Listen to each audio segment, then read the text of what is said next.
Dear students, आज हम जो पोम पढ़ेंगे वो है the ant and the cricket. एक चिंटी और झिंगूर जो कि एक 4 पैरों वाला कीट है। यह एक काल्पनिक कहानी है। A fable is a story often with animals as characters. एक काल्पनिक कहानी जिसमें अक्सर जानवर पात्र होते हैं। दैट कन्वेज अ मोरल, जिसका एक नैतिक महत्व होता है और एक अच्छा संदेश देती है। इस तरह की एक फैबल स्टोरी होती है। This pome about an ant and a cricket. यह कविता एक झिंगूर और एक चिंटी के बारे में हमें फार रीचिंग सिग्निफिकेंस, दूरगामी संदेश महत्व बताती है। Which is an to of a 4-legged cricket as of a 2-legged one, जो कि एक झिंगूर के बारे में उतना ही सच है जितना 2 पैरों वाले के लिए। श्योरली, निश्चित रूप से, you have seen a cricket that has 2 legs। निश्चित रूप से आपने ऐसा देखा होगा उस झिंगूर को जिसकी 2 पैर होते हैं। कहने का मतलब ह्यूमन बीइंग के बारे में बताया गया है जो कि बिल्कुल निठल्ले होते हैं और झिंगूर कीट की तरह अपने समय के मुताबिक काम नहीं करते। तो शुरू करते हैं पोम को रीड करना और इसकी एक्सप्लेनेशन देखते हैं। A silly young cricket accustomed to sing through a warm sunny months of gay summer and spring began to complain when he found that at home एक मूर्ख झिंगूर जो ग्रीष्म और बसंत के गर्म धूप खिले दिन गाकर गुजारने का आदी था। सीली का मतलब क्या होता है? मूर्ख। यंग का मतलब युवा, जवान। क्रिकेट का मतलब झिंगूर।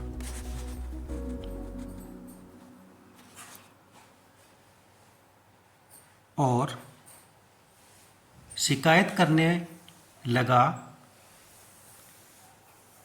जब उसने पाया कि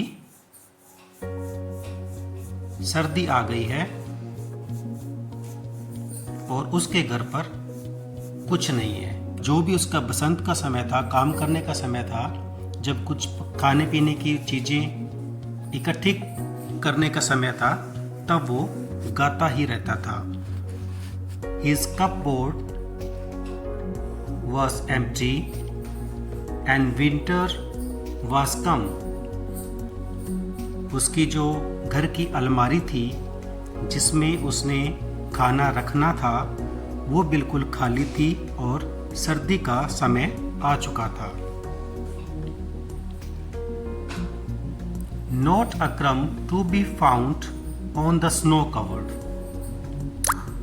और बर्फ से ढकी धरती में सर्दी के कारण खाने को अनाज का एक दाना भी नहीं बचा था और ना ही उसके पास था। Not a flower could he see, not a leaf on tree। और न तो कोई फल दिखाई देता था और न ही उसे किसी वृक्ष पर कोई पत्ता दिखाई देता था। Oh, what will become, says the cricket, of me। उसने अपने आप से कहा कि अब मेरा क्या होगा, मैं क्या करूँगा इन सर्दियों में जबकि मेरे पास खाने के लिए कुछ भी नहीं है। At last, by starvation and famine, made bold, all dripping with wet and all trembling with cold. Starvation, भूखमरी, famine, अकाल पड़ना, made bold, all dripping with wet,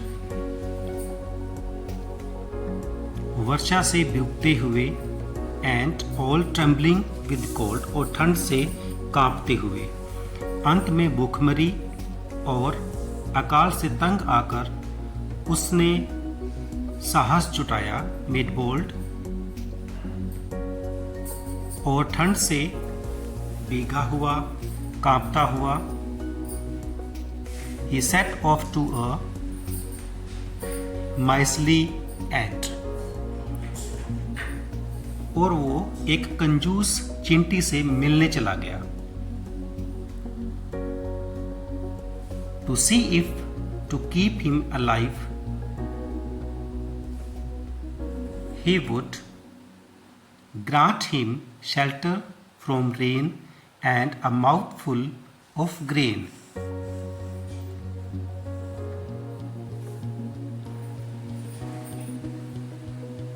वह जानता था कि क्या वह उसे जीवित रखने के लिए वर्षा से उसका बचाव करेगी और उसे मुट्ठी भर अनाज दे देगी।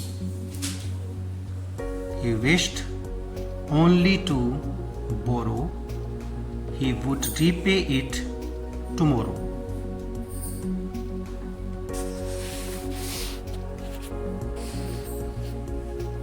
उसने केवल उधार मांगने की इच्छा से चिंटी को कहा कि वह उधार लेना चाहता है और सोचता है कि वह अगले ही दिन उसे अनाज लौटा देगा। If not, he must die of starvation and sorrow. अगर ऐसा नहीं होता है, अगर चिंटी उसे खाने के लिए अनाज और रहने के लिए घर नहीं देगी तो वह मर जाएगा।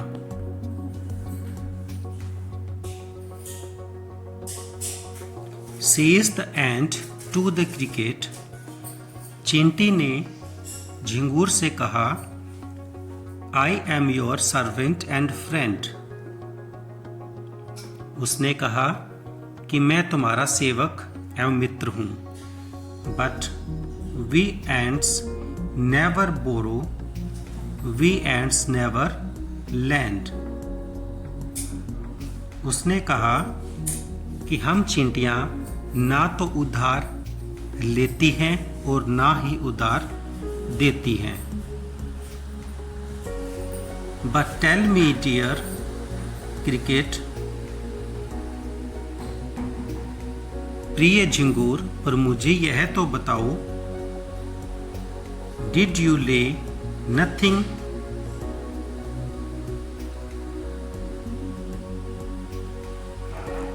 Bye when the weather was warm, caught the cricket not?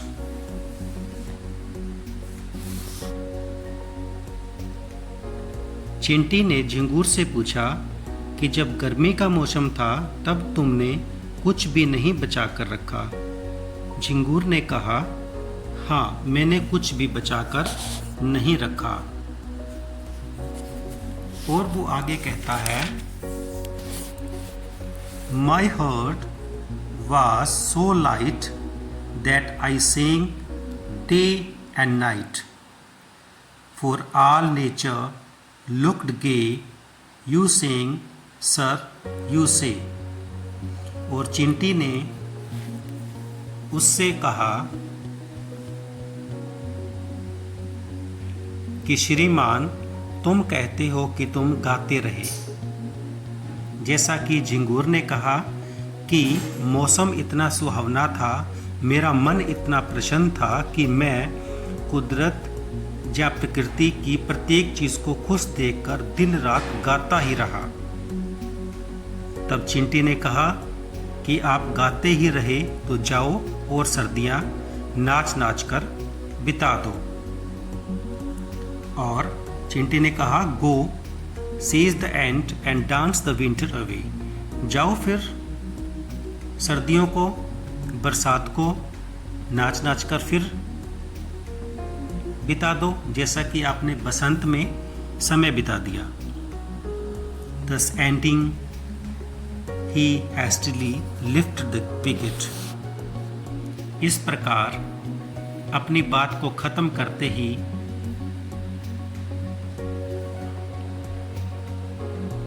उसने विकेट को जल्दी से उठा लिया।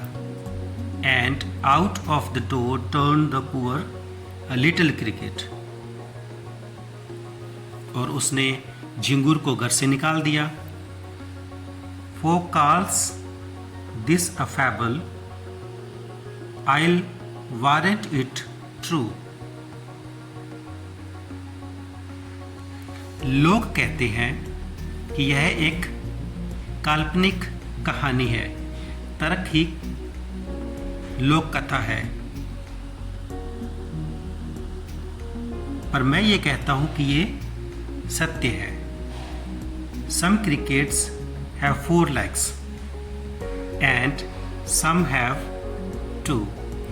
जैसा कि मैं दावे के साथ कहता हूं, यह कहानी बिल्कुल सच्ची है। कुछ झिंगुर के 4 पैर होते हैं, जैसा कि हमने इस कविता में पढ़ा, और कुछ के 2 पैर होते हैं, जैसा कि हम अपने चारों ओर ह्यूमन बींग्स को देखते हैं। समय रहते जो लोग अपने इरादों के लिए, अपनी लाइफ के लिए, अपने एम के लिए काम नहीं करते, वो बाद में समय आने पर पछताते हैं, जैसा कि इस कविता में झिंगुर के साथ हुआ।